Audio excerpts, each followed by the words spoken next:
বড়ৌচা senior secondary স্কুলৰ প্ৰাক্তন শিক্ষয়িত্ৰী আৰু বৰ্তমান তেখেত অৰুণাচল ইউনিভাৰ্চিটিৰ ইকনমিক্স ডিপাৰ্টমেণ্টৰ এজ এ এছিষ্টেণ্ট প্ৰফেচাৰ তেখেতে কৰ্মৰত হৈ আছে। গতিকে বাইদেউলৈ পুনৰবাৰ এটা হাত চাপৰি দিবলৈ অনুৰোধ জনাইছোঁ।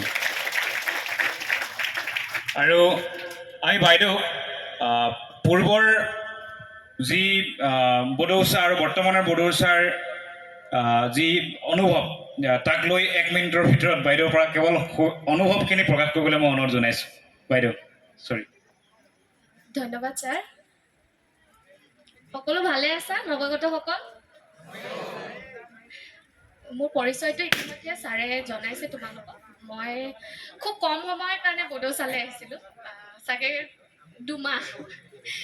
আৰু 2 মাহত মই বড়ৌচাৰ এগৰাকী শিক্ষয়িত্ৰীকে এগৰাকী ছাত্ৰী হিচাপে নিজকে পৰিচয় দি বেছি ভাল পাম। কাৰণ মোৰ জীৱনৰ গতিপথটো ইয়ালৈ আহি সলনি হৈছে।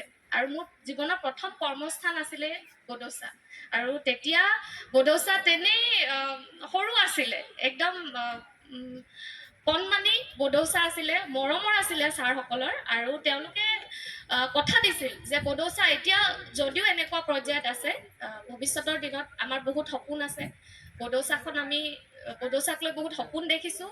লগতে এই অঞ্চলৰ যিসকল ছাত্ৰ ছাত্ৰী তেওঁলোকৰ বাবে বড়ৌচাই বহুতখিনি কৰিব বুলি মোক ছাৰসকলে, পৰিচালনা সমিতিৰ যিসকল সদস্য আছিলে তেওঁলোকে মোক জনাইছিলে। আৰু সেই কথাখিনি শুনি মই শিৱসাগৰৰ পৰা ইয়ালৈ আহিছিলোঁ আৰু 2 মাহ ইয়াত আছিলোঁ তেওঁলোকৰ লগত থাকি। আৰু এই পৰিৱেশটোত থাকি বহুত কথা শিকিলোঁ আৰু মই নিজৰ জীৱনৰ বাবে বহুতখিনি সিদ্ধান্ত ল'ব পাৰিলোঁ। আৰু ইয়াৰ পৰা গৈ বৰ্তমান মই অৰুণাচল ইউনিভাৰ্চিটিৰ as a assistant professor economics ডিপাৰ্টমেণ্টত কাম কৰি আছোঁ, লগতে গৱেষণা কৰি আছোঁ। আৰু তোমালোকে হয়তো জানি সুখী হ'বা, চাগে মোৰ সৌভাগ্য, মোৰ গৱেষণাৰ বিষয় মৰাণ মহিলাসকল। তো এয়াই ক'ব লগা আছিলে। আশা কৰিছোঁ অনাগত দিনত তোমালোকৰ ভাল হওক আৰু মোক ইমানখিনি মৰম দিয়াৰ বাবে। আৰু 2 বছৰৰ পাছত তেওঁলোকৰ নিমন্ত্ৰণ ৰক্ষা কৰিব পাৰিলোঁ। ধন্যবাদ। বাইদেউলৈ ধন্যবাদ জ্ঞাপন কৰিছোঁ।